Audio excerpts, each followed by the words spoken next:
therapist is exactly right. Audible lets you enjoy all your audio entertainment in one app. Audible offers an incredible selection of audiobooks across every genre, from bestsellers and new releases to celebrity memoirs, mysteries and thrillers, motivation, and more. As an Audible member, you can choose one title a month to keep from the entire catalog, and the Audible app makes it easy to listen anytime, anywhere. I, for instance, listen to Audible while I'm walking my dog, and right now I'm listening to the fantastic The Poisoner's Handbook by Deborah Blum. New members can try Audible free for 30 days. Just head to audible.com/thispodcast or text this podcast to 500-500.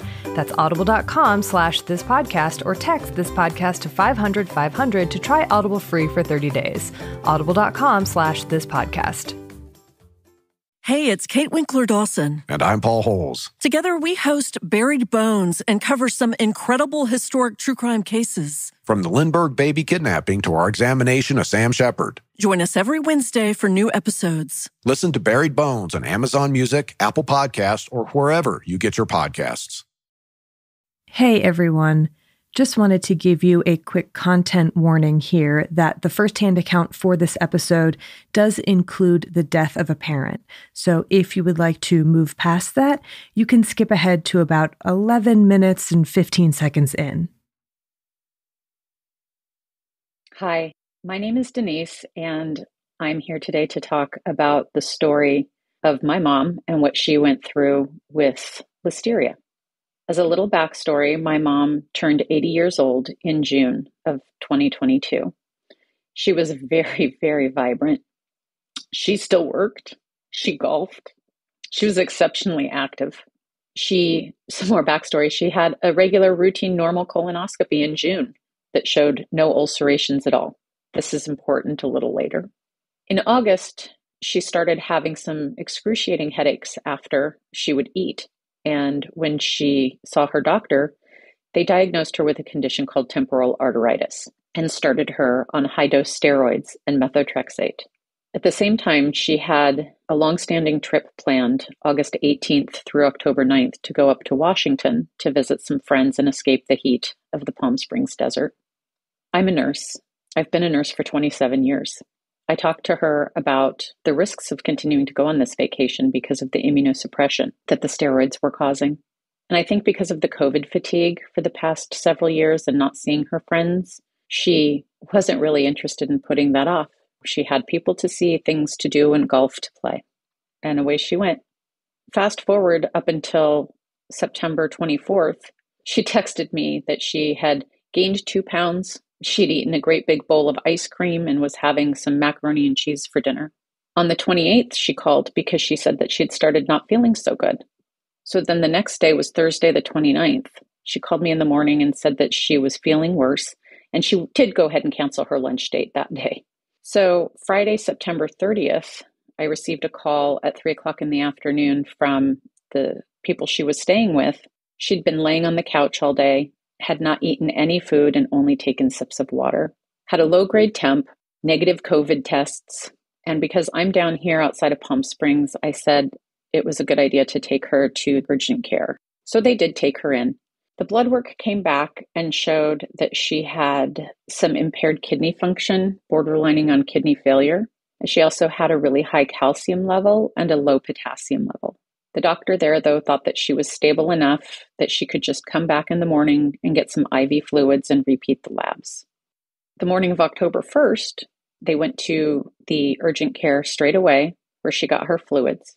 The doctor did advise our friends to go ahead and take her over to the emergency department. She was checked in and triaged about 3. And then because of just how life in the ER is these days, she got back to a room at like 8:30 at night. And the doctor saw her at 10 o'clock at night. Luckily, our friends were able to stay. They rotated staying with her so that she wasn't just by herself.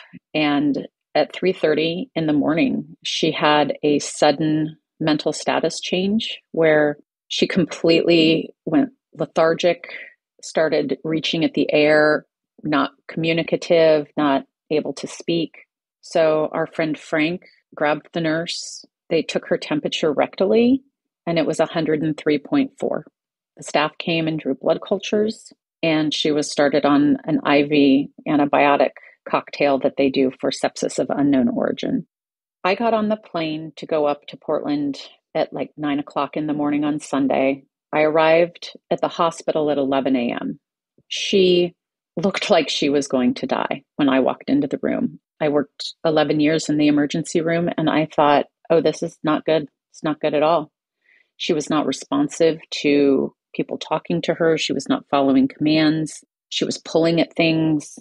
On Monday, the 3rd, the infectious disease doctor came to me about noon and said that 3 of the 4 blood culture bottles were showing bacterial growth of some sort, but that the microbiology texts that he knew and really trusted didn't identify anything. So he was really concerned that it was contaminant, which would be really highly unusual in 3 out of 4 bottles.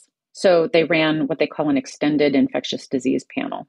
After she came back from her lumbar puncture, the infectious disease doctor comes down the hall towards me and kind of frantically gesturing at me and says, "You're not going to believe this, but she's actually got Listeria, and it's in her bloodstream, and it's also in her spinal fluid. And this is really, really bad." And it's bad not just because, the mortality rate is exceptionally high, but also because the antibiotics that she had been getting are not the ones that are effective at all against Listeria. It took until 11 o'clock at night to finally get her started on the ampicillin, but I was still preparing myself that my mom was going to pass. So when I came in at 6:30 Monday morning, my mom had little restraint mittens on her hands, and I thought, oh my God, it's gone from bad to worse. And she was shaking those little mittens at me. And I said, "Mom, if I take these off of you, you have to leave your things alone. You can't pull on things." And she made eye contact with me and she said, "Okay." And I thought, oh my God, she's in there. This is a glimmer of hope. I think it could be okay. And over the course of the day, her mental status actually improved. She was answering yes and no questions. I was able to transfer her out of bed and get her on the little bedside commode to go to the bathroom. We also discovered at that time in her MRI that they had done of her brain that it showed that she had 4 areas that were possibly like septic emboli from the infection. So to see her mental status also improving like that was really amazing. They had given her a medication called Orixtra to prevent blood clots. And they also gave her an aspirin because of the potential for cardiac strain. So I was a little worried about that when they started that the day before because of her platelet count was not super low, but it was low enough that I was concerned about it. So Wednesday morning, when she's talking and moving and she's doing great, she told me that she had just never felt so awful. And I explained to her that most people that get as sick as she is don't even wake up. And she looked at me and she said, "You mean I could have died?" And I said, "Yes, Mom, it's that serious. You could have died." And she said, "Well, I'm not ready to die." And I said, "Well, that's great because I'm not ready to be an orphan." Everybody was so excited. Her doctors, the hospitalist and the infectious disease doctor, they were just amazed at how good she was doing. And then at 3:30, I got her up to the commode. As soon as she went to the bathroom, I knew right away that there was blood.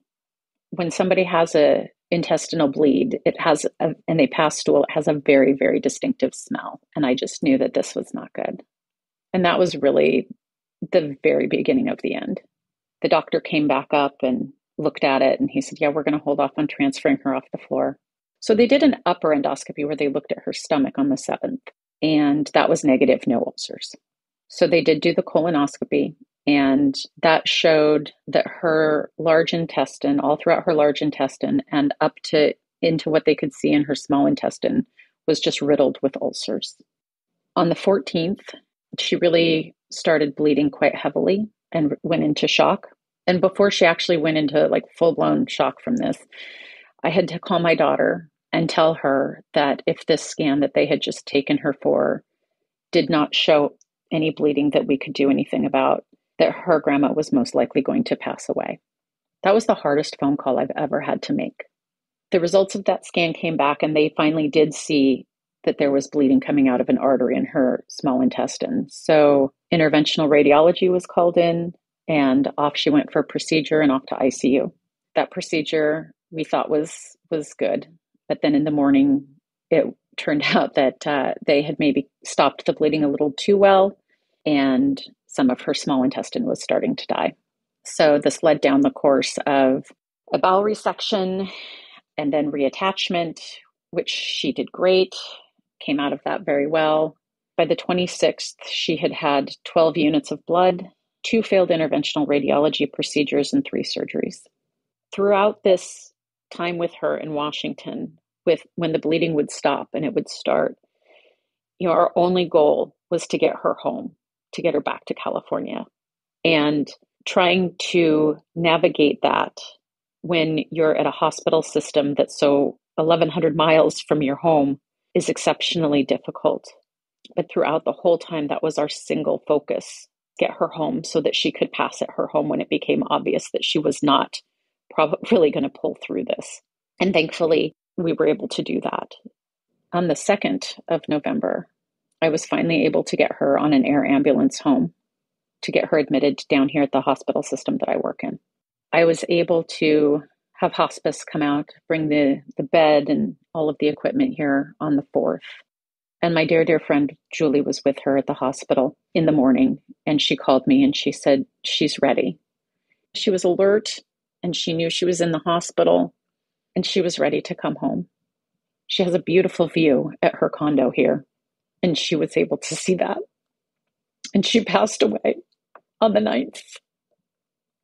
So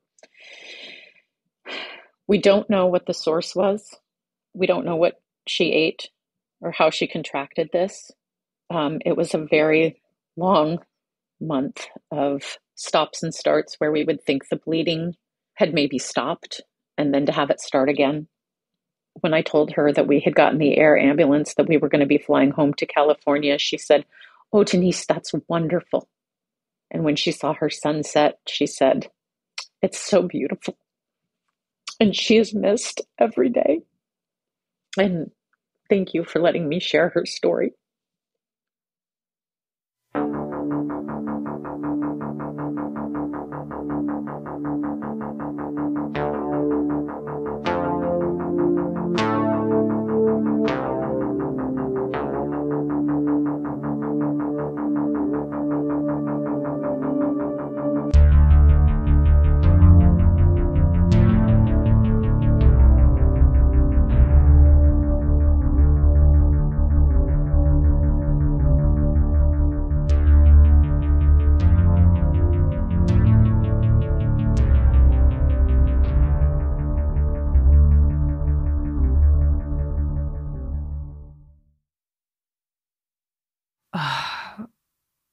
Thank you so much, Denise. Like, I can't imagine. And we really appreciate you being willing to share that story. And we know it couldn't have been easy to do. So thank you. Yeah, thank you. Being able to hear a story of how this disease can really affect people and their families, it's just so powerful. And thank you so much for being willing to be so vulnerable and share that with us. Hi, I'm Erin Welsh. And I'm Erin Allman Updike. And this is This Podcast Will Kill You. Today's a heavy-duty topic. Mm-hmm. Listeria. Yeah, more heavy-duty than I realized. It is so gnarly. So I feel like probably many other people can relate to this when I say that until doing this episode, Listeria to me was just one of those things that pops up occasionally with like, oh, Listeria detected in this food or that food, and be careful if you are pregnant or, but it was just sort of another foodborne pathogen, which is, they can be very bad, but I just sort of had lumped it all in together with some of the other culprits, and I had no idea. Right. I did not know the extent of it either, even having been pregnant now twice and been like, I'm not allowed to eat turkey. I'm so upset about it. But that's what it was to me, right? It was just like, oh, I can't eat turkey and I'm annoyed. But I also did not realize the extent of why. Yeah. Just how scary it really is. So Yeah, we're going to get into it today. We really are. Yeah. But first things first, Mm-hmm. feels very strange to dive into like a cocktail or quarantine time, but yet here we go. That's what time it is. That is what time it is. What are we drinking this week? We're drinking the coldest of cuts. We toyed with a lot of different names for this. Last episode was a dairy-filled cocktail because we did vitamin D, so we couldn't do dairy again, although my second favorite name was Don't You Dairy. Which is very good, by the way. I do love it. And then there was like the salami sling or the salami sour or the cold cut Collins. But I think I like the coldest of cuts. I love it. I love it. Erin, what is in the coldest of cuts?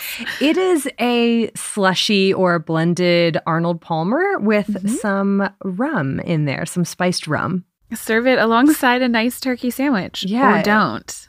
We'll post the full recipe for that quarantini as well as the non-alcoholic placebo-rita on our website, thispodcastwillkillyou.com, and all of our social media channels. More podcast business website stuff. We've got lots of website stuff. We have transcripts. We have all of our references. We have links to merch, to our Music by Bloodmobile, to our Goodreads list, to our bookshop.org affiliate account. You know, we've got lots of stuff. Patreon, I think I should have kept my Post-it. It's not here anymore. I lost it in the break. I'm impressed that you went through a list at all, quite honestly. So you win. Yeah. Well, thank you. All right. Well, with that, shall we get into this episode? We shall. Okay. Right after this break. Hey, mystery fans. There are a lot of big questions out there that need answers. Like, is the Loch Ness Monster real? What's going on in the Bermuda Triangle? Or even, is there anything I can play on the family road trip that everyone will like? I'm Carly Q, and I travel through space and time to solve some of history's most famous mysteries, all during my lunch break.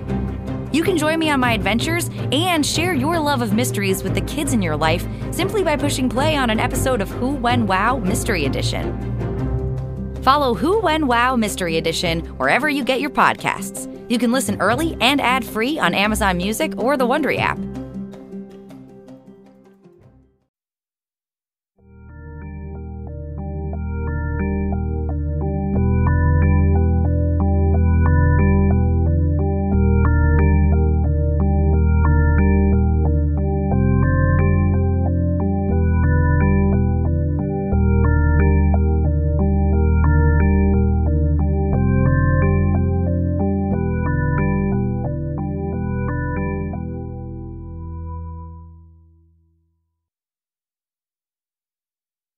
So the genus Listeria includes at least 17 different species of bacteria, but the main one that we're focusing on today is Listeria monocytogenes, because that's the main causative agent of listeriosis, which is the disease that we're talking about today. Listeria in general are gram-positive. This is a gram-positive, rod-shaped, so a little bacillus, or sometimes it's called a coxobacillus because it's like a short rod. I don't know. They are a facultative anaerobe, which means that they can grow both with and without the presence of oxygen. Already cool little bug. They can survive even at very low temperatures, like in the refrigerator or the freezer, and they can continue to grow under those conditions. And they're very resistant to other extreme environmental conditions like low pH, very acidic environments, or high salt concentrations. So these are very hardy little bugs. Most of the time, they're found free living in soil or detritus or water. And they also readily form biofilms, right? So they can form this entire biofilm that's really hard to get rid of.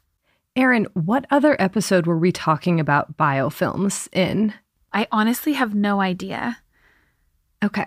I would have to Google through our transcripts. Yeah. But yes, so that's a lot already that we've already talked about when it comes to this little bacterium.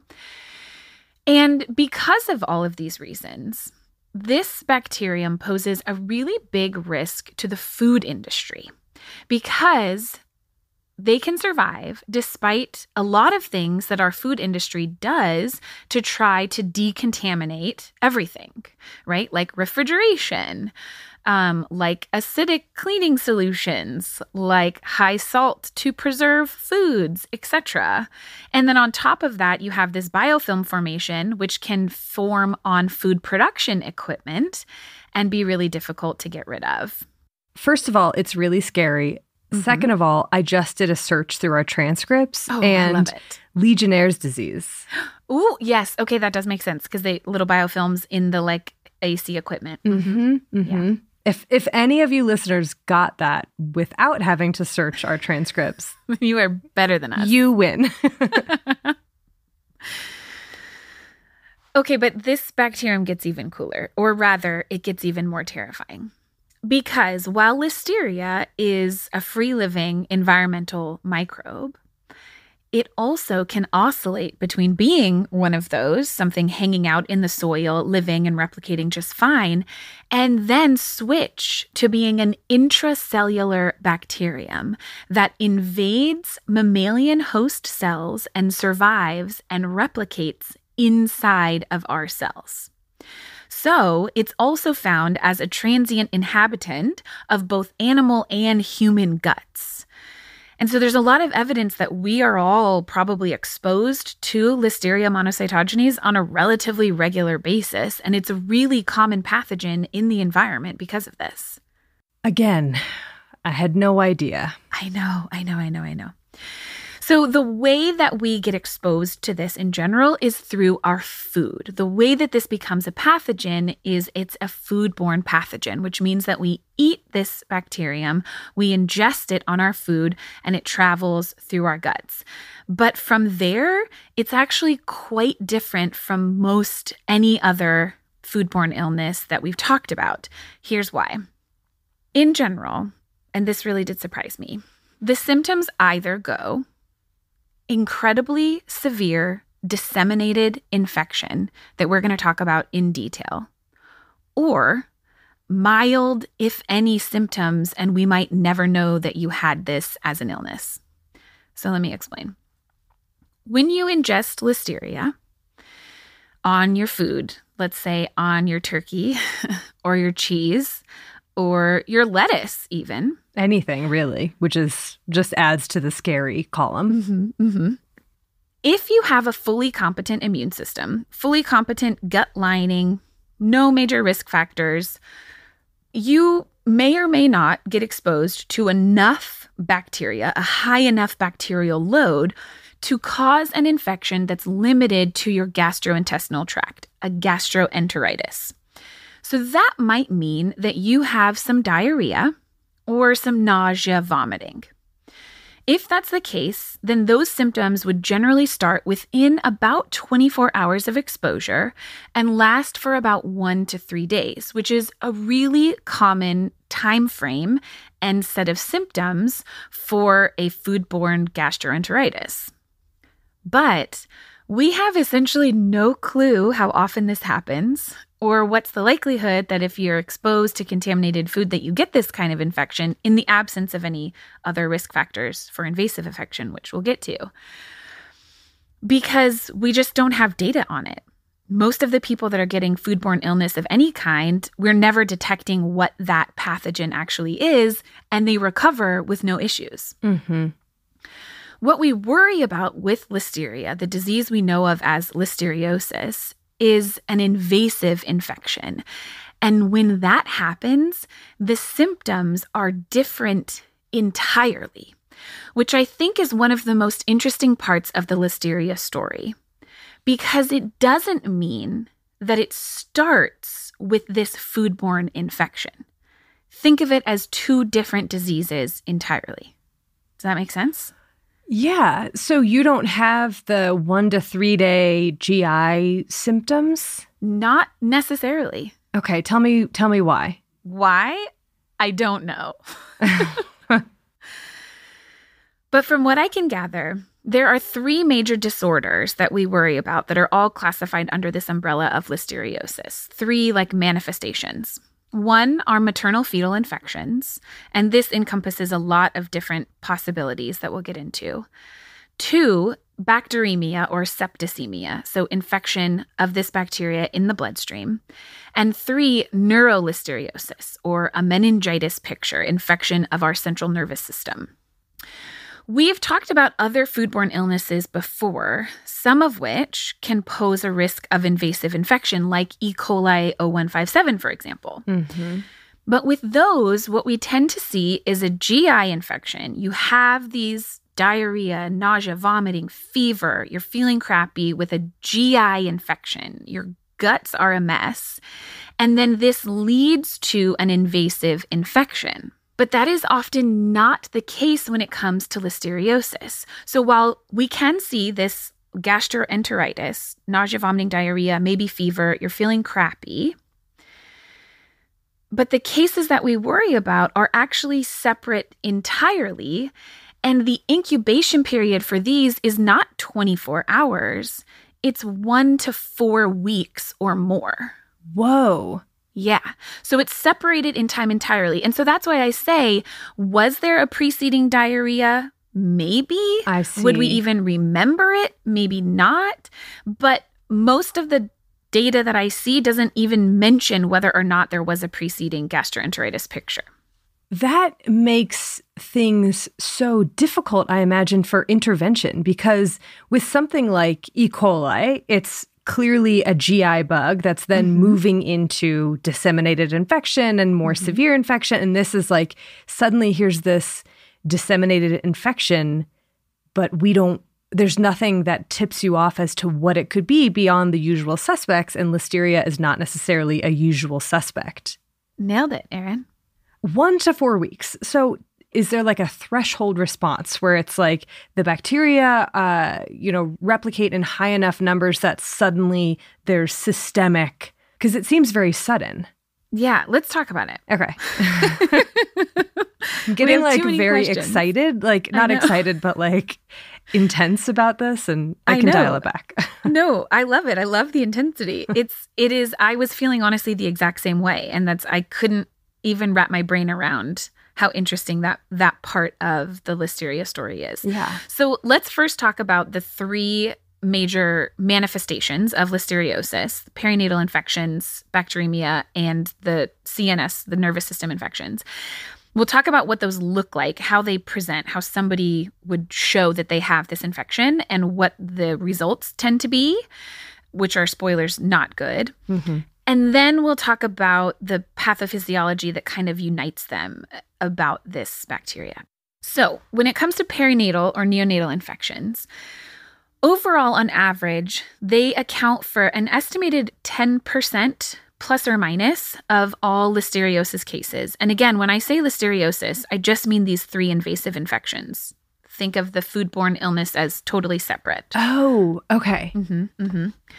But perinatal infections are a huge cause of morbidity and mortality, especially of neonates. So I'm going to talk about that first. So a perinatal infection means infection with Listeria during pregnancy. And the symptoms here tend to be very nonspecific. It's often what's called a flu-like illness. So fever, chills, malaise, muscle aches, you're overall feeling really crappy. Some of the papers that I read described it as sometimes being mistaken for pyelonephritis, which is infection of the kidneys. Huh. So really that could just be back pain along with a fever and evidence of an infection. Right? Okay. But with infection during pregnancy, while the infection for the pregnant person is very rarely severe or life-threatening, the problem is that for the fetus, infection almost inevitably, 80% of the time or more, leads to severe complications because this is a bacteria that's crossing over the placental barrier very easily, infecting the fetus, and can lead to early pregnancy loss or stillbirth, depending on how far along you are in pregnancy. It can lead to premature labor and delivery, which can have a whole host of complications arising from that prematurity. And it can also lead to both an early, like neonatal infection right when that baby is born. They can become infected and have signs of either sepsis or meningitis. Or if infection happens around the time of delivery, it can lead to a late onset meningitis. So a few days or weeks after delivery, the baby can end up super sick from listeriosis as well. So this is another thing where we're seeing a delay between exposure and ramping up and then severe complications. Potentially. It all just depends on the timing of the infection during pregnancy. So, okay, speaking of the timing of infection during pregnancy, are there highest risk periods, and how long is someone infected with listeria? And I guess that answer is probably super variable. Yeah, it's really variable. And it's even variable in terms of the timing of infection. Infection at any point during pregnancy, 80% of the time has severe complications. What those complications are going to be will depend on the timing of pregnancy. So more likely to lead to early pregnancy loss if you're earlier in the course of pregnancy, more likely to lead to a neonatal infection if you're very close to the end, etc. But at any time point, we see severe complications for the fetus. Okay, so it's always super high risk. Always super high risk, yeah, which is terrifying. Yeah. And again, here we tend to see a delay of 1 to 4 weeks between exposure for the pregnant person and when they start to have these symptoms of fever, chills that mean that they have listeriosis and now the fetus is also infected. These symptoms are not super severe. Like, I'm sure that they are extremely uncomfortable and painful, but they're not necessarily something that's going to look like sepsis or whatever. So how does someone get tested for listeriosis? Yeah, that's a really good question. And it's likely when there's a complication with the pregnancy. That's when someone is more likely to seek care when something is going wrong with the pregnancy, if they haven't already sought care when they had these flu-like symptoms. And I don't want to downplay how sick someone would likely feel when they have listeriosis during pregnancy. They're feeling really sick. So it's very likely that they may go in and seek care and you would see that they have signs of an infection. But it's generally not life-threatening for the pregnant person. Right. Okay. Right. That's the big difference. Yeah. It is, though, life-threatening for adults who are not pregnant in the other cases that we'll talk about. So let's get to that, shall we? And by the way, when I'm talking about groups who are at highest risk for infection, aside from during pregnancy, there are a few groups that we see that are at highest risk. Primarily, it's those of older age, especially over age 65, whether or not they have any immunocompromising conditions, but especially if they do have things like diabetes or perhaps were on steroids for one reason or another. So older age is the primary risk factor. We also see it, like with neonatal infections, in the very, very young, as well as in people who are immunocompromised for one reason or another, which includes poorly controlled HIV infection or progression to AIDS, which we actually see as a really big risk factor for listeriosis. So, what do these other infections look like outside of pregnancy? So in the case of a bloodstream infection with listeria, which, by the way, accounts for anywhere from 30 to 50% of cases of listeriosis, which is a lot. It's a lot, yeah. With this infection, the symptoms are incredibly nonspecific. And when you read them, they really are just the symptoms of sepsis, which we covered in detail in our sepsis episode. So it often starts with fevers, feeling overall really bad, like you're just not feeling like yourself. You often have chills. And because this is a cause of sepsis, then it's going to go on to develop the same severe complications and outcomes that we see in sepsis from any other bacterial organism. That is multi-organ failure and eventually death from an overwhelming bacterial load in the bloodstream. But what's interesting is that there often isn't like a single presenting organ that you might suspect as the etiology of this infection. Because while you got infected through your guts several weeks prior to presenting with these symptoms of bacteremia or septicemia, you may not have ever even had gastroenteritis symptoms. So in that way, it's different than when we talked about sepsis and you're trying to think of like, what is the source? This would probably be a case where you'd have a really hard time identifying what is the source of this infection. Yeah. And when it comes to bacteremia and septicemia, the mortality rate is 20 to 30%, and that is even with treatment. It's so scary. It's so awful. Terrifying. Yeah. Finally, Listeria can also cause a meningitis, or in some cases, a new word, a rhombencephalitis. Okay. Which we'll talk more about because that includes the disease known as circling disease in animals. Oh, thank goodness I had that written down in my notes and then it just stayed circling. Like that was all that I... Yeah. Yeah. So meningitis, or infection of the central nervous system, accounts for, by most studies that I saw, about 30% of cases of listeriosis in adults. So if you've been adding this up as we go, perinatal infection accounts for about 10%, bacteremia about 50%, meningitis about 30%, and we're left with an extra about 10% of cases that are very, very rare, and we'll talk about in a minute. And are these mutually exclusive categories? Great question. No. Okay. No, they're not. You can certainly have a bacteremia and a meningitis picture at the same time. Okay. Yep. Yeah, definitely.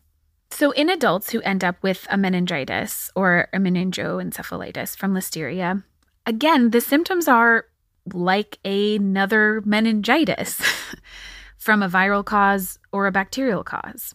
So what that means is fever, headache, stiff neck.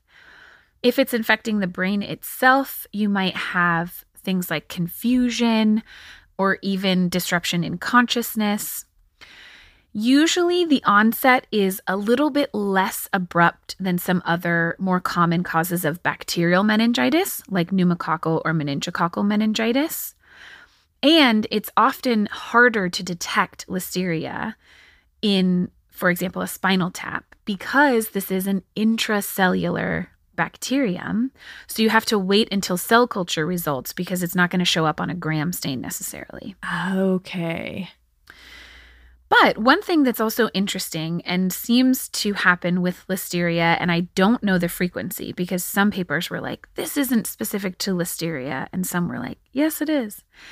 But it's a specific and bizarre form of meningitis that infects the cerebellum, the back part of our brain. Like when you look at a picture of a brain, it's like the two tiny balls on the back. Mm-hmm, mm-hmm. And this is a rhombencephalitis. You see similar signs as a typical encephalitis: fever, headache, but more often you'll also see a lot of nausea and vomiting, and then signs of what we call cerebellar dysfunction, like not being able to walk in a straight line, what we call ataxia. You might see cranial nerve abnormalities because your cranial nerves that innervate the muscles and sensory system of your face and neck come out in our brainstem near the cerebellum. And so you might see various palsies or abnormalities in the function of those nerves. And this is what we see in animals, especially ruminants, who get infected with Listeria. This exact same type of infection, a rhombencephalitis, and it can lead to very odd behaviors, including circling, where animals walk in a unidirectional circle and they have like head and neck deviation to one side. And it's all because of this infection in the back part of the brain and the brainstem. Okay, so many thoughts. Number one, I remember seeing a video of circling ruminants of some kind. I can't remember what it was, going around like last fall. And I think that's when we added Listeria as a topic, or we were like, oh, for sure, what's going on here? So here's the thing. That video, almost certainly not Listeria. What is it? Don't know. There was a lot of explanations that I found online, and I am not a veterinarian, so I'm not going to try and delve into the nitty-gritty of what those are. But the reason that it most likely was not Listeria is because, first of all, you're right. I wouldn't expect that an entire herd is going to get infected in the exact same way at the exact same time with a pathogen that's an opportunistic pathogen that's not infecting everyone equally. Well, and so that's my other question about that, because livestock can be infected and be totally fine, and they just shed Listeria into the environment. Just like us. Okay, so this would be an individual. More likely. Okay. And this would be an individual that had something else going on that was immunosuppressed in some way. Exactly. Yes. And it wouldn't be walking in a perfect unidirectional circle with all of your friends, like that video of the sheep that was going around virally. It would be a lot more of that ataxic gait. It would be a lot more like stumbling, kind of confused gait. Would it still be unidirectional? Likely yes, because it often, what we see in animals is this asymmetric infection. So you're damaging one side of the brainstem more than the other, and that's why you see like a unilateral picture of infection. Okay, so let's talk about why the heck it happens there. Do you have an answer? That we don't have an answer to. Okay. Like why that part of the brain, I don't know. And why one side? Yeah, I don't know. Great question. Okay. So those are all of the different ways that you can get listeriosis. I did mention the remaining 10% of cases are often localized infections. So you can actually see skin infections, especially maybe among people who get exposed from livestock. Or rarely other specific organ infections, like an endocarditis, infection of the heart, or a liver infection, or infection of the wall of the abdomen. So we can also see potentially infection in specific organs, but this tends to be very, very rare compared to the other manifestations of listeriosis. Okay. So how does this happen? Why does this happen? Yeah, it's crossing the placenta, it's crossing blood-brain barrier. This bacterium has a lot of tricks up its sleeve. You nailed it. I didn't realize, something that I didn't realize at all before researching for this episode, is that because of these traits, Listeria has actually become a model organism of infection and invasion because it is so good at invading across our normal protective barriers. So in the case of a person who's immunocompromised and exposed to Listeria, Listeria can then cross 3, you named them, very important structures that we usually use to keep pathogens out. First, it's crossing over our intestinal epithelium. So it's no longer just limited to our guts. It has a really easy time penetrating these tight barriers.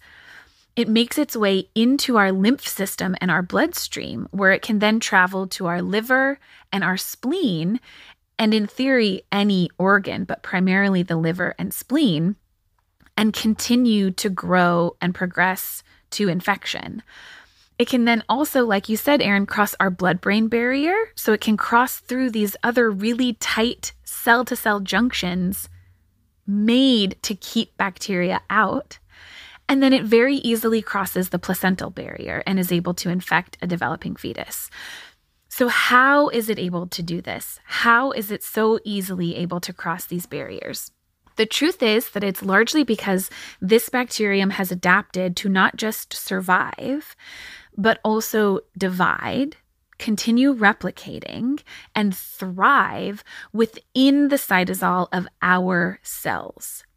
Both cells like our macrophages, which I talk about a lot, but these are the white blood cells whose job it is to go out and find and engulf and usually neutralize bacteria.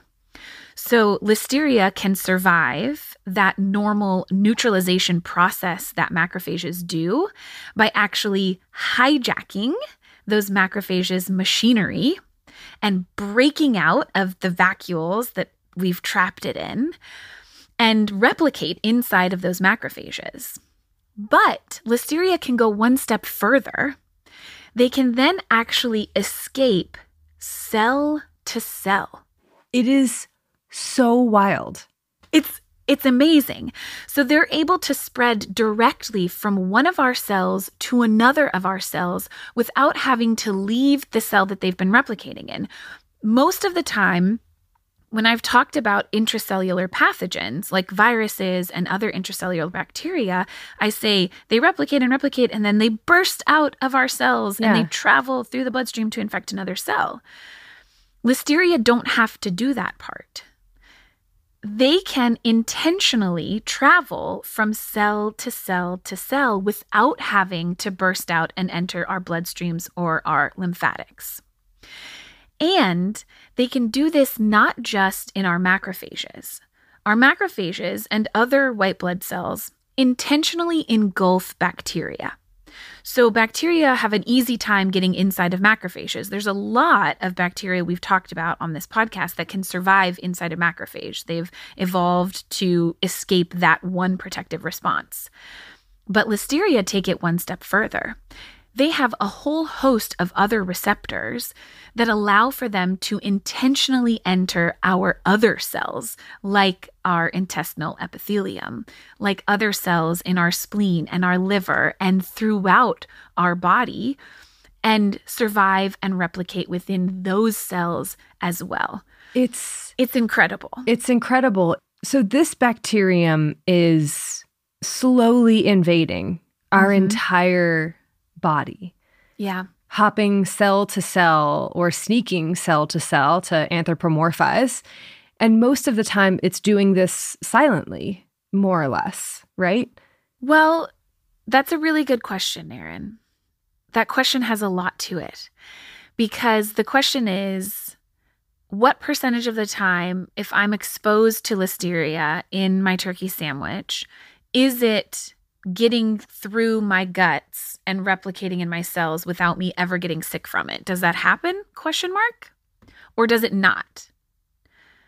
Do I have a gut barrier that doesn't allow it to penetrate?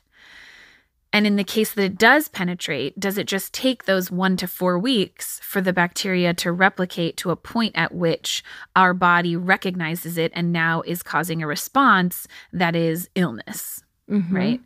And that is that overwhelming infection that now we're really sick from. I don't know which of those two. My suspicion is that it is the latter, where in people who don't have any risk factors, who are not getting severely ill from this, most of the time this bacterium is not establishing an infection in our cells for a very long period of time. Okay. And when our body recognizes it as a pathogen, which happens, at a certain point later on when things are real bad, what is that response like? Because it's unusual, right? Yeah. So it seems like one of the biggest risk factors for infection with Listeria, for listeriosis, these invasive infections, is lack of a adequate T cell response. So it is T cells that are primarily the ones that are blocking this infection from happening and responding to this infection when it is established.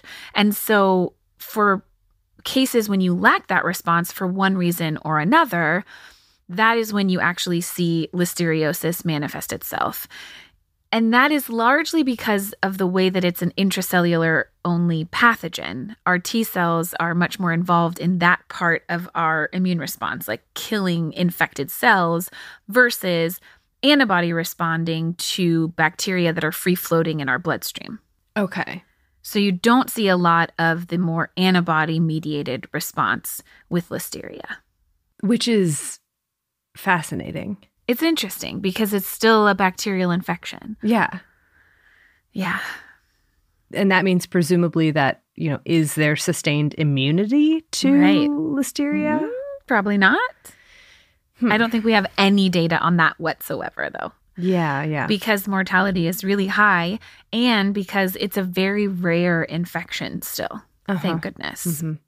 But that is most of the biology of Listeria and the disease that we know of as listeriosis?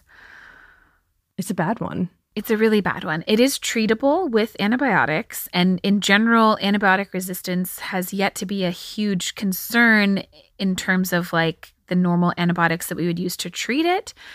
But it tends to respond better to specific antibiotics that maybe aren't used as commonly as like general antibiotics if someone comes in with bacteremia or septicemia.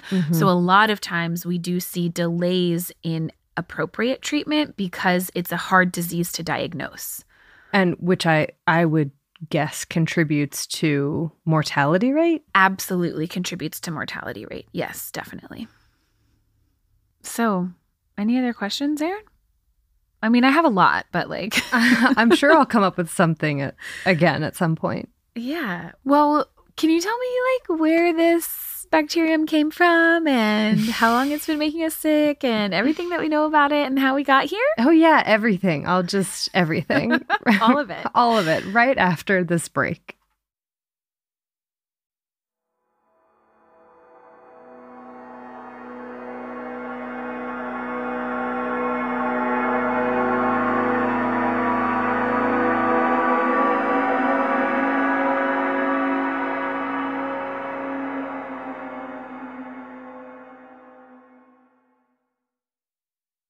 In many ways, I think that the story of Listeria monocytogenes will sound like maybe fairly familiar to you. Okay. And especially you, Erin, but also you listeners, if you have listened to the podcast before. It involves the discovery of a new pathogenic microbe in the early 20th century. And then it's followed by the realization that, hey, this pathogen is a lot more widespread than we previously thought. And then people tracing its spread, not just in present day, but also in the past. And it's a fascinating story of discovery, and it follows this common pattern. But what I think separates the story of Listeria from these other ones comes down to a few things. And by the way, when I say Listeria, I am specifically referring, for the most part, unless I say otherwise, to Listeria monocytogenes. I mean, same. Yeah. But one of these things that separates this story out from some of the others is what I found to be a surprising delay between discovery and when people realized how it was commonly transmitted. And we'll get into that. And the other is just how well we can see the drivers of pathogen movement across time and space. Ooh, okay. And that's not just in hypothetical terms, but by looking at what this bacterium's biology can tell us about the past. I love this. Ooh, okay. We'll get into all of it. But first, let's start at the beginning. And I'm skipping right to the discovery side of things because even though you asked where did this thing come from, Listeria is widely distributed in the environment and it can infect a ton of different animals. And so I don't really know when or where it first emerged. There are some papers looking at the evolutionary relationships among some of the species within the Listeria genus and some of the non-pathogenic ones compared to the pathogenic ones and looking at when did they evolve virulence and so on and so forth. But I'm not going to get into it. Okay. Okay. But when did we as humans first recognize it as such? Well, sometimes people look for a pathogen to match a known or an infamous disease. Think like plague or cholera or something. Other times, it's more of like a fishing expedition. You cast your net and you see what you pull up. There are some where people are just like, let's collect swabs from infants' throats and see what we find, or from pond water, or this rabbit's foot or something. Oh, okay. Yeah. And sometimes it happens, I think, a bit more methodically, in a bit more of an expected fashion, as much as scientific discovery can be expected in any case. Listeria monocytogenes, or bacterium monocytogenes, as it was first called, falls into this last category. And I'll tell you how. In 1924, a researcher named Everett George Dunn Murray happened to be looking in the blood of lab rabbits when he found something new. And I say happened to be, but it was really quite intentional, as you'll hear when I read a snippet of his paper, which I felt was like written in a surprisingly poetic way. And I love when that happens with older papers. Like it was lovely. So I have a lot of quotations here from it. Hopefully not too many, but I think you'll enjoy it. I love it already. All right. Prepare yourself. This is a long quote. Okay. Quote. An important responsibility attached to the breeding of normal laboratory animals for the Department of Pathology was the routine autopsies on animals which died.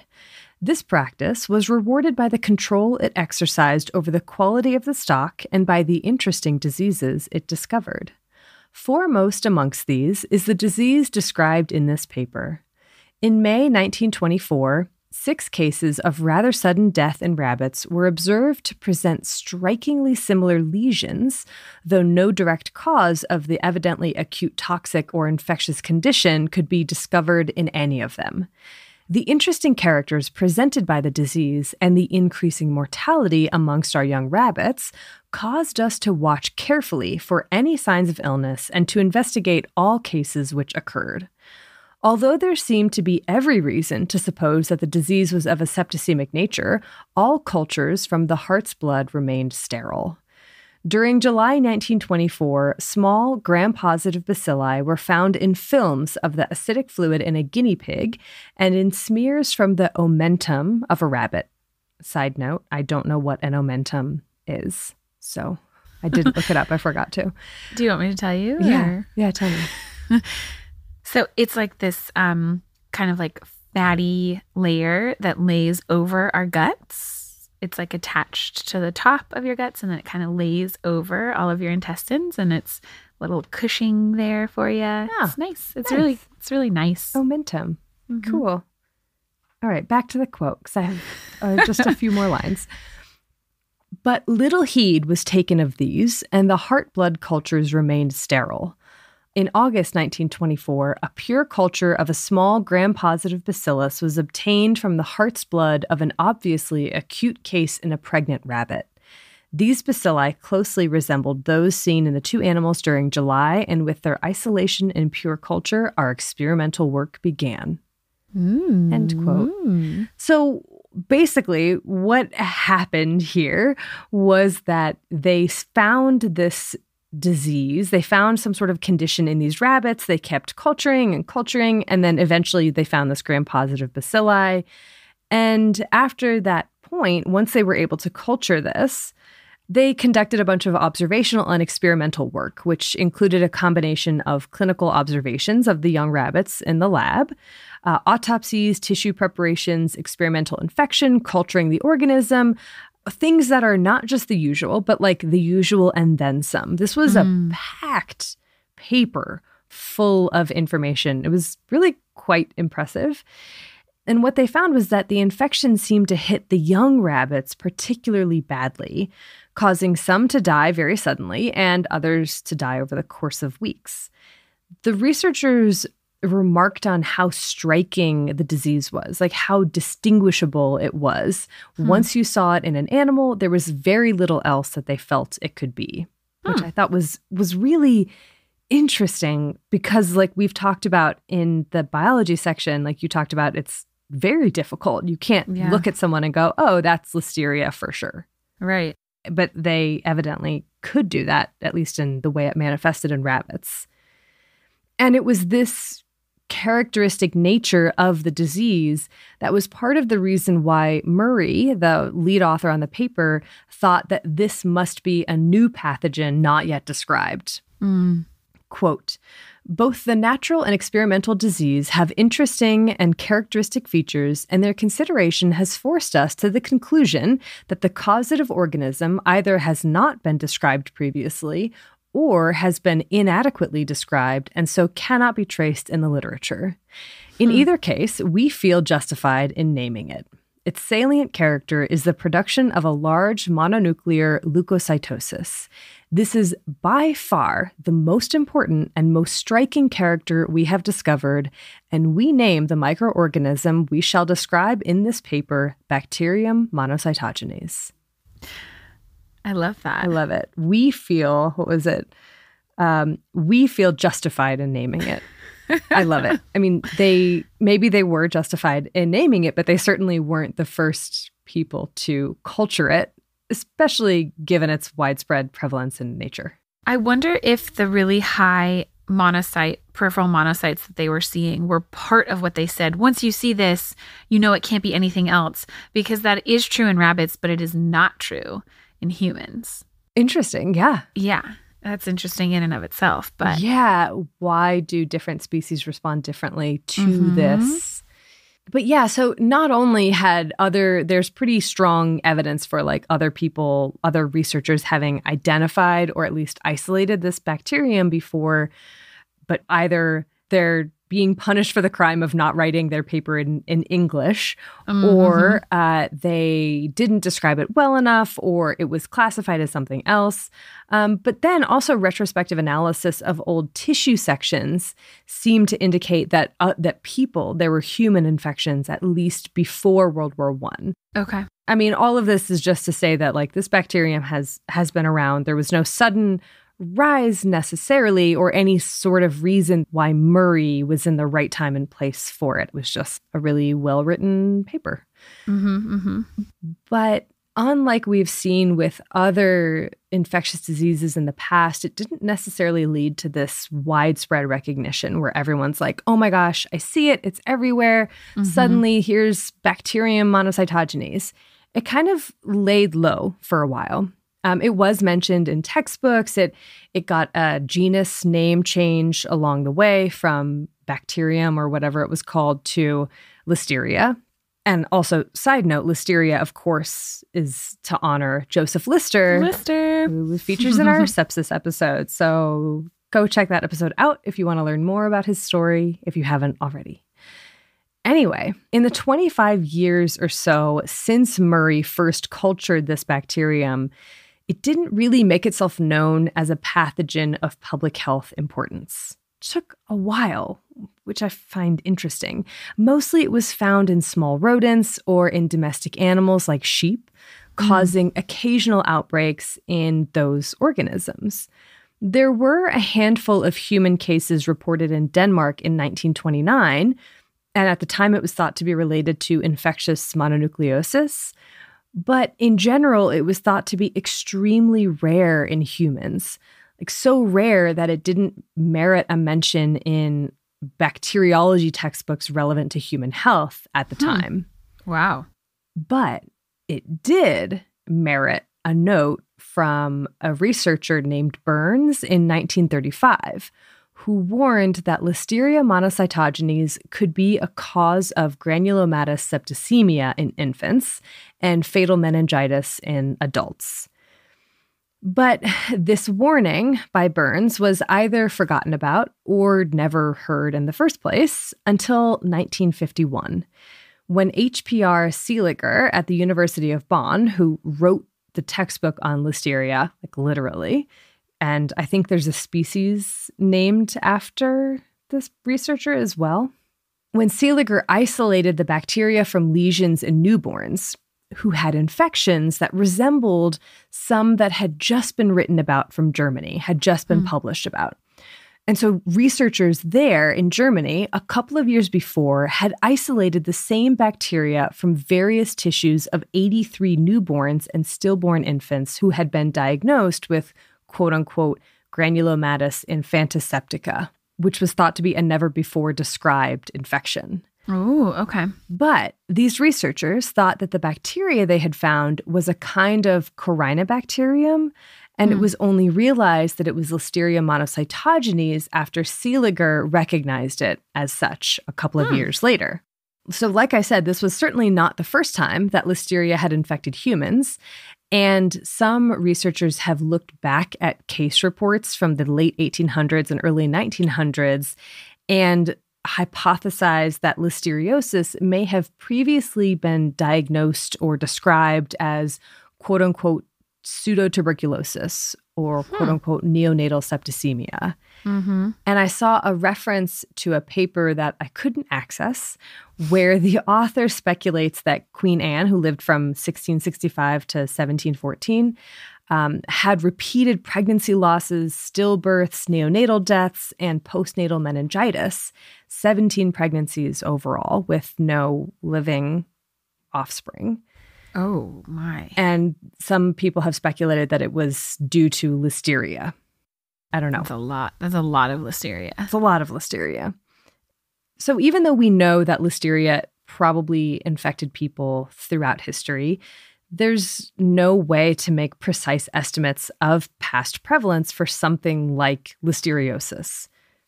But infections did seem to start rising in the second half of the 20th century. This could be due in part to the increase in microbiology techniques and the fact that people knew about listeriosis, but Or definitive? I think it could be the large-scale changes in food production and the lag in food safety policies that had been taking place and continued to take place throughout the 20th century. Yeah. Uh-huh. Okay. Big chicken. Big chicken all over again. Big chicken. Yeah. I mean, and this goes back even further. I love talking about the Industrial Revolution and how it changed so much in terms of health and disease, the rise of cities, the growth of hospitals, the commercialization of medicine, the poor air quality, the limited diets, the mass-produced foods, et cetera, et cetera. Many pathogens, as we know, as we've talked about, absolutely flourished in these new settings, including listeria. We now think of listeria as a pathogen that is primarily associated with food. Many outbreaks have been traced to food like milk, cheese made with raw milk, deli meats, hot dogs, fruits and veggies contaminated with manure containing listeria. But the link between listeria and contaminated foods was only made in 1983, after an outbreak of listeriosis among pregnant people and infants, with an extremely high mortality rate of 27% of the infants born alive, despite aggressive supportive care, and 47% overall. 1983. So this particular outbreak was linked to coleslaw that had been contaminated by sheep manure containing listeria. Gross. So before this outbreak, researchers suspected that humans got infected with listeria from some kind of indirect transmission from animal sources, especially given its widespread prevalence in domestic and wild animals.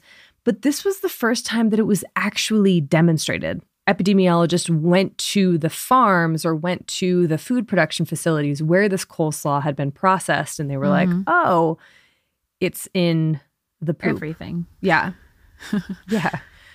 And later on, I'm going to pick back up on some of these foodborne outbreaks of listeria and lessons learned and so on. But first, I want to head back into the Industrial Revolution, where I started this whole topic. So during this time, as more and more people began to move to live and work in cities, food production had to change to accommodate these increasing population densities. There was more of a demand for mass-produced foods and processed foods as the time from harvest to table grew longer and longer. And of course, as we've talked about on the podcast before, food safeties or technology allowing for analysis of food and food safety, it lagged tremendously far behind these new food production practices, especially in the US, where the giants in food industry, who were more concerned with profit than the health of their consumers, actively discouraged any safety legislation from being passed in the US for years, decades. 0% surprised. Oh, it's, even though it's not surprising, it's shocking somehow still, or just appalling maybe. Milk was diluted with pond water. It was preserved with formaldehyde and adulterated with plaster of Paris to get rid of the murky blue tint because it had been diluted with like pond water. And you could see horsehair worms swimming in the milk. Stop it. But then the plaster of Paris made it look farm fresh and straight from the udder. Stop it. Oh, this is worse than arsenic. I feel like you talked about similar things. Yuck. Yep. I mean, meat production, like, don't even get me started. It was equally appalling, if not more so. There's a reason that Upton Sinclair's The Jungle caused such a stir. No food was safe to eat. Spices were, like cinnamon, was mostly just brick dust, for instance. If you want to learn more about this, stay tuned to the podcast for a bonus episode later this season where I interview Deborah Blum about her fantastic book, The Poison Squad, which goes into the fascinating history of food safety in the U.S. Oh my gosh. Or read the book now if you don't feel like waiting for the episode. Thrilling. Yeah. It's such a jaw-dropping book. Oh my gosh. It's great. Yeah. Okay. Anyway, it's easy to see how these practices with essentially no oversight for food safety, mass processing of milk-based products and meats, longer times between production and purchase, no refrigeration, how these things would have led to a massive increase in Listeria, both in terms of prevalence as well as geographically. But this time, we don't have to settle for speculation. A paper from 2021 by Mora et al. Traced the global spread of Listeria, particularly one clonal group, LMCC1, if anyone's interested. And this clonal group commonly causes infection in humans and is often found in cattle and dairy products. If you remember from our anthrax episode, the clonal aspect of this really helps with being able to more closely trace diversification and rates of evolution and so on. And when these researchers looked at the genetic diversity of this group, what they found was that around the mid-19th century, Industrial Revolution time, this group, this clonal group, underwent a big period of expansion, both in overall diversity as well as geographic expansion, particularly in Europe. If you overlay this with what was going on in the global food trade, you would find that in 1870, the North Atlantic Meat Trade Agreement was passed, which allowed for excess cattle in North America to be shipped to Europe, whose cattle population had dwindled due to things like contagious bovine pleuropneumonia and foot and mouth disease.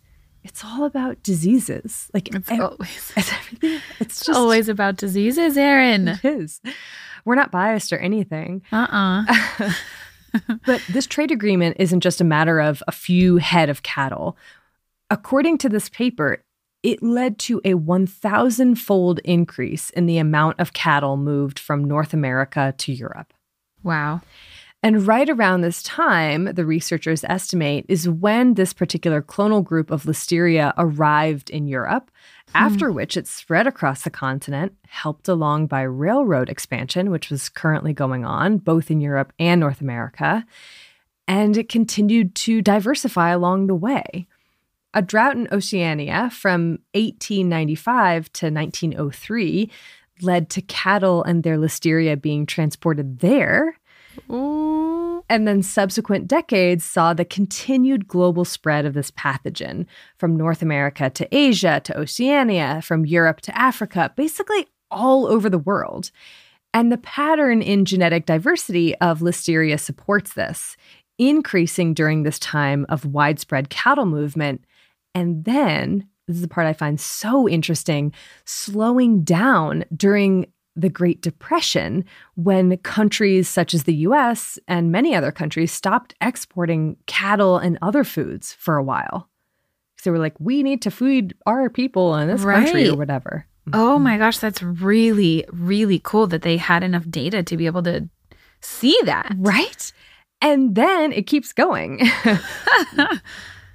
When trade resumed and cattle farming and food industrialization intensified around the mid-20th century, boom, you can see that these changing practices are reflected by what's happening also with this clonal group, which is so amazing and has also been seen for a few other food-borne pathogens with a zoonotic reservoir like E. coli 0157H7. So it seems pretty likely to me that the apparent rise in listeriosis around the mid-20th century may not have been just because people knew what to look for. Seems like it could be tied to the widespread global expansion of this pathogen.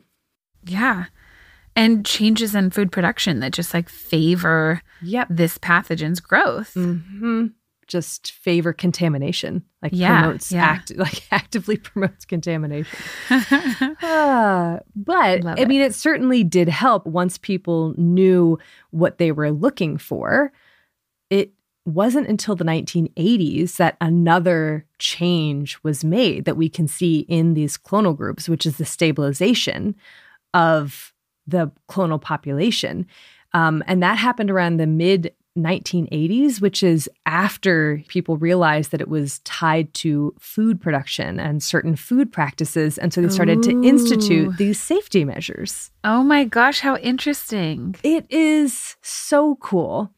And I really hope that I interpreted this paper correctly.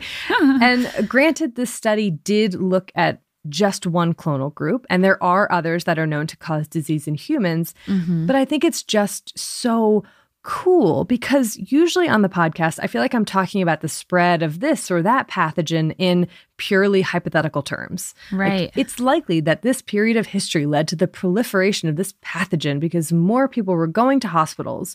Or, as we know, war always leads to increased infectious disease because of crowded and unsanitary conditions. Like, it's not very often that we can actually trace the impact that certain political practices, I think, had on a disease that we know about so much more recently than, I don't know, I just think it's so cool.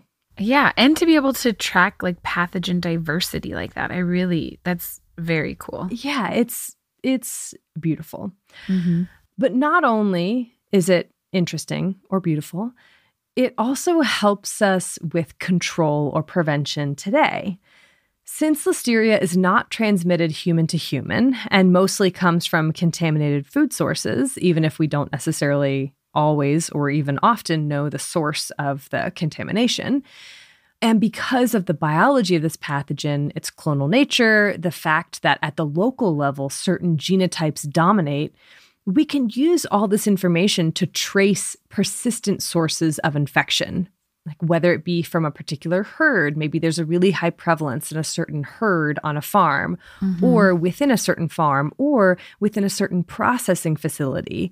And that's where public health officials can sort of target or put, resources to eliminate the bacterium there.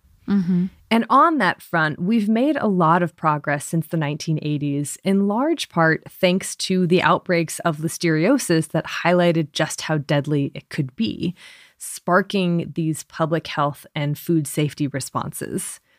So earlier, I mentioned the 1983 Listeria outbreak in Canada tied to contaminated coleslaw, and that was the one that really solidified food as a source of the pathogen. But that was really only the beginning in terms of food-associated outbreaks of Listeria. That same year, another outbreak of listeriosis involving 49 people, primarily infants and immunosuppressed adults, and a fatality rate of 29%, was detected in Massachusetts, this time linked to milk, not raw milk, but pasteurized milk, which pointed towards dairy products as a source of Listeria monocytogenes. Because remember, the first one was coleslaw. Right. And so this one really put dairy on the map. And sure enough, a couple of years later, soft cheese was the culprit in a large outbreak of listeriosis in California involving at least 101 human cases and 50 or more deaths. Oh my, that's massive. Massive. Ice cream was next on the chopping block when the bacterium was found in large quantities of a well-known brand. They didn't name it in the paper. And there have been subsequent ice cream-associated outbreaks as well.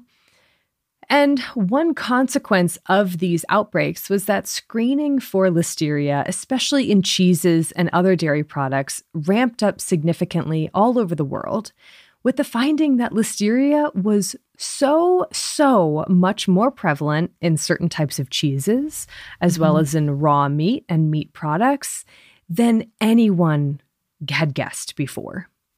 And of course, with this alarming news, the WHO and national public health authorities got involved and began to investigate how to best stop this bacterium from getting into the food supply and how to raise awareness among medical professionals about potential outbreaks and how to estimate or even begin to estimate the scope of this problem. Yeah.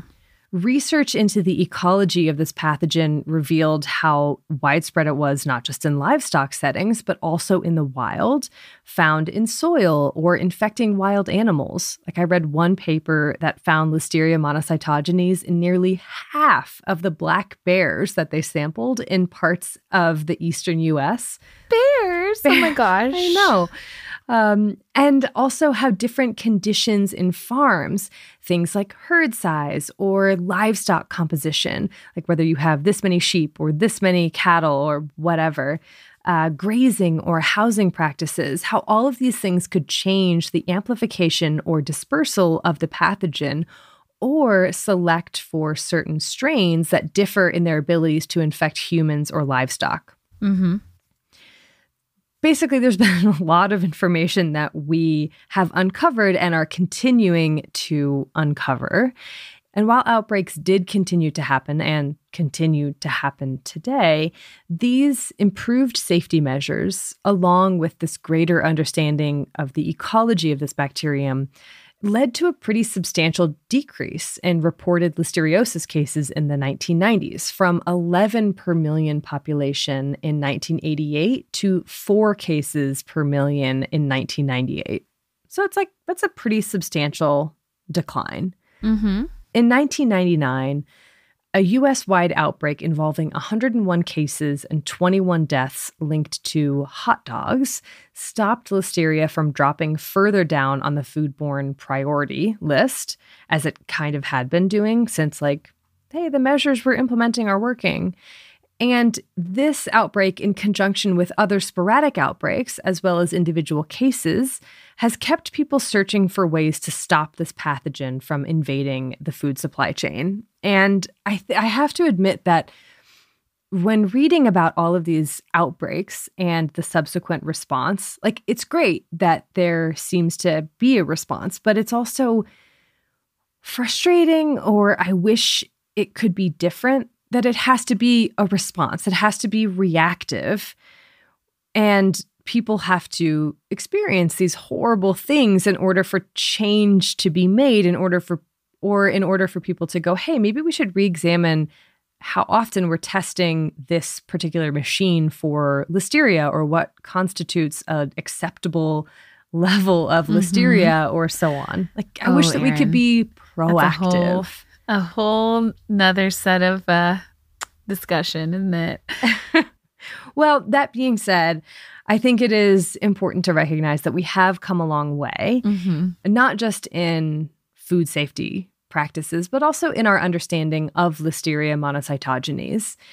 And as you mentioned, not just as a pathogen of public health importance, but also what it can tell us about things like cell signaling, surface proteins, innate immunity, and my favorite mention was pathoepigenetics. Ooh. But I don't want to step on your toes, Erin. So why don't you bring us up to speed on where we stand with listeriosis today, and also why the heck cellular biologists are so fascinated with this bacterium? Mm-hmm. I can't wait to. We'll take a quick break and then get into it.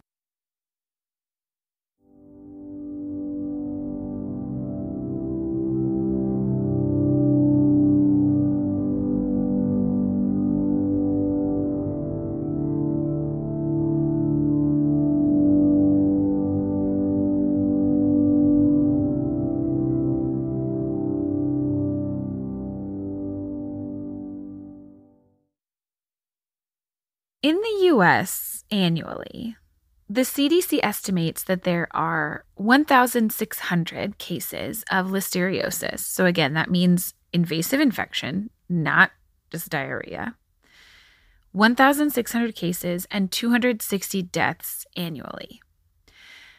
And as far as I can tell, that statistic does not include necessarily things like early or premature labor or other pregnancy complications that don't result in death of a neonate that would be counted as deaths. So that's not a massive number compared to most of the pathogens that we talk about on this podcast. Yeah. But it's not an entirely small number either. Right. When we try and look globally, unsurprisingly, we don't have great numbers. What? But the World Health Organization estimates anywhere from 0.1 to 10 cases per 1 million people per year globally. So if we Aaron math that situation, Love it.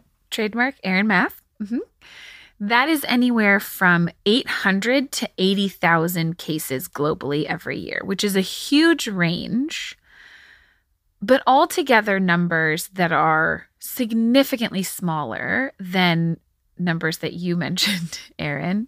Mm-hmm. And I think one thing that's really interesting about this is that I talked about the pathogenesis of this and how terrifying and how severe the disease listeriosis is when it causes this invasive infection in people who are susceptible, immunocompromised, or during pregnancy. But this is still a very rare pathogen. And despite that, like you said, Aaron, it's still an incredibly important part of how we make our food safety regulations. Mm-hmm. Which I think is fascinating, and it really has sparked continues to be a big point of debate. The U.S. actually has, I learned, a zero-tolerance policy for Listeria monocytogenes in industry sampling, Awesome. which I was shocked by. Yeah, me too. How often are we testing, et cetera? I don't know, but it does have a zero-tolerance policy.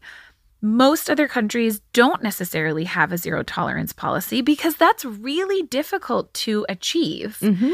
So deciding how do we balance risk of infection versus being able to feed a growing global population, it's really difficult. But I do think that it's really interesting that a pathogen that is as rare as Listeria, when you look at it compared to other foodborne illnesses causing hundreds of millions of infections, it still has a really important role to play in making this kind of policy because of how severe it is when it does happen. Right.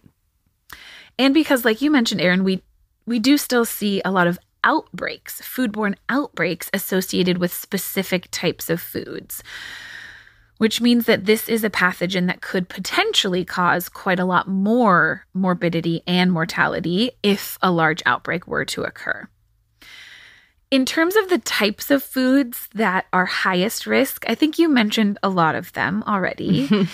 But you can think of them as things that are already prepared and then refrigerated, and then you eat them, right?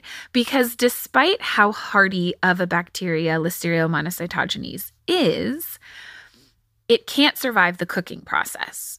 So foods that you take home and cook, like most meats that you're cooking thoroughly, even if they have Listeria on them, if you're cooking them thoroughly, then that Listeria is going to die. But foods like a deli turkey or deli ham, any deli meats that you don't cook when you bring home, that are cooked and then processed and refrigerated and sold for immediate consumption, those, if contaminated with Listeria, can pose a significant risk because that Listeria can continue to replicate, even if it's at very low levels in that food to begin with, and then can cause infection thereafter.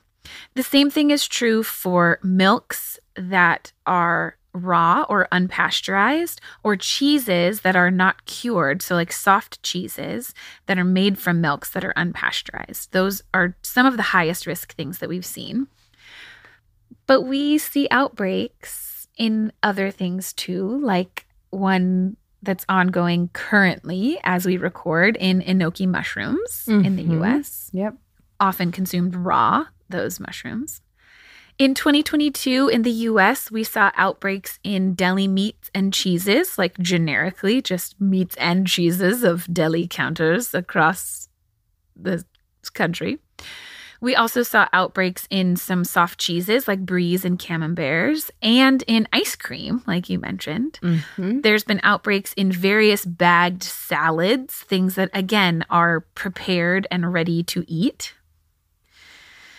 So those are the kinds of things that tend to be highest risk, and that's why the recommendations tend to be that people who are at high risk, who are immunocompromised or pregnant, try to avoid those foods. That's hard to do. Yeah, it's really hard, and it seems like it could also be an issue of access where it's difficult to buy food to then prepare rather than getting like who has the time, or it's more expensive sometimes to buy food to then prepare. And so that's an interesting, I think, component of it. Yeah, absolutely. Absolutely. But that's kind of where we stand with infections, with listeriosis today across the globe. A lot left to be desired, I feel like. Mm-hmm. But I think we're in a very interesting place where it's definitely still a pathogen of big concern, especially for the food industry. And it's something that still shapes how our food industry operates and makes decisions globally. Mm-hmm. Yeah. I do think in terms of even bigger picture, future directions and research when it comes to Listeria, the most exciting thing is all of the ways in which Listeria serves as this model organism that I mentioned in the biology section, which again, I had no idea, but I will post a few really great, incredibly detailed papers about the kinds of research being done on the pathogenesis of Listeria and what the implications are for what we can learn about intracellular infection in general, as well as our understandings of cell-to-cell communication on a broad scale. Because understanding Listeria infection has implications for understanding the process of infection and dissemination and how pathogens not just evade our immune responses, but also penetrate these supposedly impenetrable barriers that are meant to keep them out. But also the way that our cells actually talk and communicate with each other, because Listeria hijacks a lot of these mechanisms in our own cells. So the things that we are learning from Listeria are having, and I think will continue to have, implications that go far beyond this one food-borne pathogen, which is just, it fills me with thrill. Yeah. So that's listeriosis, Listeria monocytogenes. There's a lot to it. There really is. And we probably missed a lot. We probably did. And you can check for us by taking a look through our references. Yes. So I have several. I have a bunch, but I will shout out just a couple in particular. So the one that was tracing the spread of that one clonal group of Listeria monocytogenes by Mora et al. From 2021. And then, of course, I want to shout out the classic discovery paper by Murray et al. From 1926. And where I saw the phrase pathoepigenetics, I just want to shout out, was in a paper looking at sort of this like new microbiology and understanding the cellular signaling aspects of Listeria monocytogenes by Cossart and Le Breton from 2014. I have a paper by, it sounds like one of the same authors. The two papers that were very detailed on where we stand with understanding this pathogen as more than just a pathogen. One was from 2018 in Nature Reviews Microbiology called Listeria monocytogenes Toward a Complete Picture of Its Physiology and Pathogenesis. And the other was from Cellular Microbiology, in 2020 called Listeria monocytogenes, a model in infection biology. And then I had a few older papers more specific to the symptoms and what we see with disease itself, as well as the citations for the numbers of epidemiology and all of that. You can find the list of our sources for this episode and every one of our episodes on our website, thispodcastwillkillyou.com, under the episodes tab. A huge and heartfelt thank you again to Denise for sharing your story with us. We really can't thank you enough. Yeah, really. Thank you also to Bloodmobile for providing the music for this episode and all of our episodes. And thank you to Liana Squilacci for the excellent audio mixing. You're the greatest. Thank you to the Exactly Right Network. And thanks to you, listeners. We hope you liked this one. Hope you found something new. Yeah, in learned it. Something. I did. So did I. Lots of new. Lots of new. And as always, a special thank you to our patrons. Thank you so much for your support. It really means a lot. It does so much. Okay, well, until next time, wash your hands. You filthy animals.